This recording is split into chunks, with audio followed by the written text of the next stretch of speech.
Nakumpiska ang matataas na kalibre ng baril at bala habang 12 ang naaresto sa isang operasyon ng kapulisan sa Maguindanao del Sur. Tinutukan niya ni Patrolwoman Maricris Algabre. Nakumpiska ang matataas na kalibre ng baril at bala habang arestado naman ang 12 sospek sa Barangay Pandag, Maguindanao del Sur nito lamang ika-26 ng Agosto taong kasalukuyan.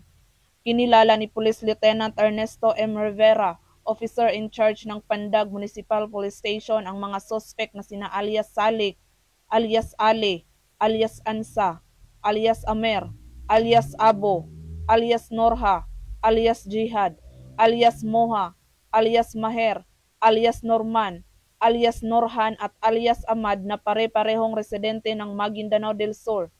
Ayon sa ulat, nang makatanggap ng isang tawag mula sa isang concerned citizen ang naturang istasyon tungkol umano sa mga armadong lalaki at agad namang tinungo ng mga autoridad ng Pandag Municipal Police Station katuwang ang 12 Mechanized Company Philippine Army na nagresulta sa pagkakaaresto sa mga suspect at pagkakakumpiska ng 2 unit ng 5.56mm M16, 5 pistol na caliber 45, 9 na long magazine ng 5.56mm, 2 short magazine ng 5.56mm, 464 rounds ammunitions, 10 magazine ng caliber 45, 56 rounds ng caliber 45 ammunitions, at 7 rounds ng caliber 50 ammunitions.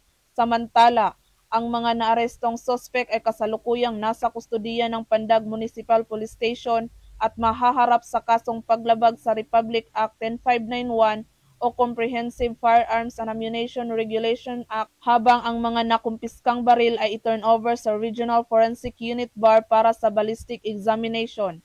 Patuloy ang Maguindanao del Sur PNP sa pagpapaigting sa kampanya laban sa loose firearms para maiwasang gamitin sa anumang uri ng krimen. Mula dito sa reyon ng Bangsamoro, ako ang inyong PNN correspondent, Patrolwoman Maricris Algabre, alagad ng batas, tagataguyod ng Balitang Pulis. Maraming salamat, Patrolwoman Algabre.